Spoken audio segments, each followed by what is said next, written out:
Selamat pagi semuanya. Pagi. Ya pagi. Hari ini saya akan membahas tentang Imlek itu alkitabiah atau tidak. Imlek itu kalau di Alkitab ya jadinya alkitabiah, sama Imlek itu lebih mengarah kepada budaya dan tradisi. Budaya dan tradisi kita sebagai orang Tionghoa atau keturunan Chinese.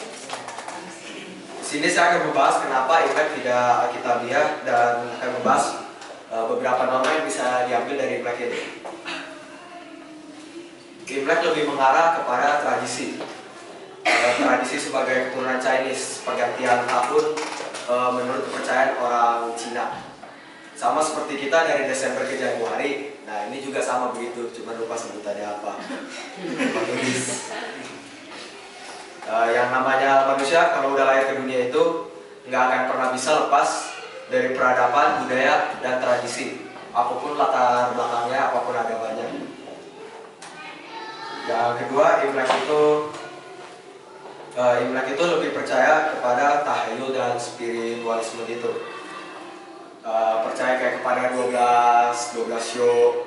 Nah, sedangkan kita sebagai prioritas kita sebagai orang percaya itu Tuhan itu ya Yesus Maha Kuasa, nggak ada yang lain.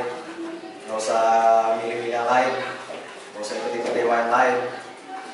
Ada tertulis di Amsal 3 ayat 5 sampai 6. Mari dibuka. Amsal 3 ayat 5 sampai 6. Percayalah, saya bacakan ya. Percayalah kepada Tuhan dengan segenap hatimu, dan janganlah bersandar kepada pengertianmu sendiri. Akuilah Dia dalam segala lakumu, maka Ia akan meluruskan jalanmu.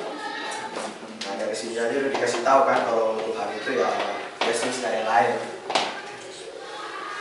Jadi sama poin yang ketiga ini, Imlek ada kaitannya dengan dewa-dewa rumah tangga, kayak dewa yang ada di pintu, dewa tanah, dewa api, dan segala macam. Dan segala macam dewanya itulah, ada roh pelindung juga segala macam.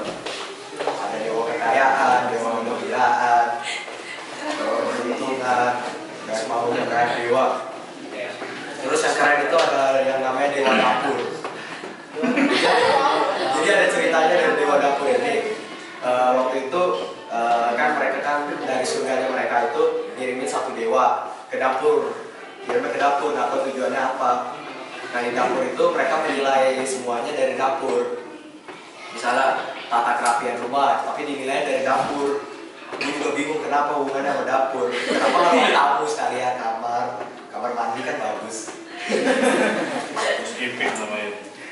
Nah dewa dapur ini juga kalau misalnya pas sudah mau pergantian tahun, dia bakalan balik ke surganya buat laporan ke bosnya. Jadi kalau ya kan gak enak kan kalau misalnya bos dia balik-balik lapor ke bosnya gak enak-enak.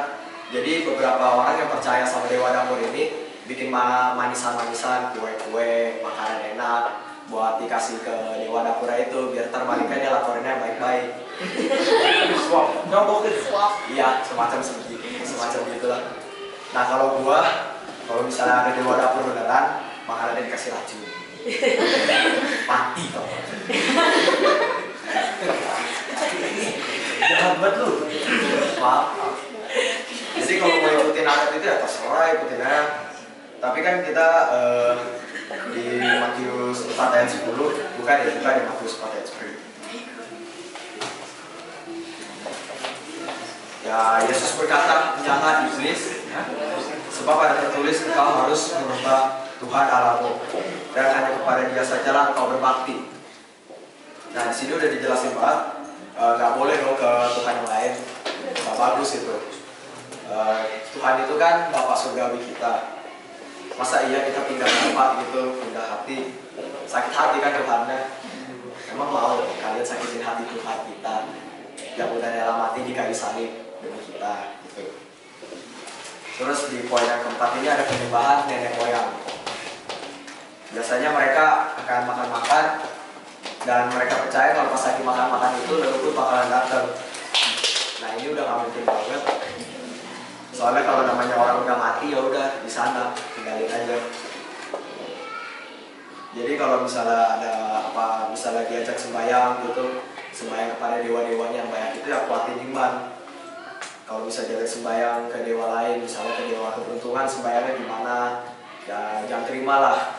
Emang sih kadang susah buat kita terima.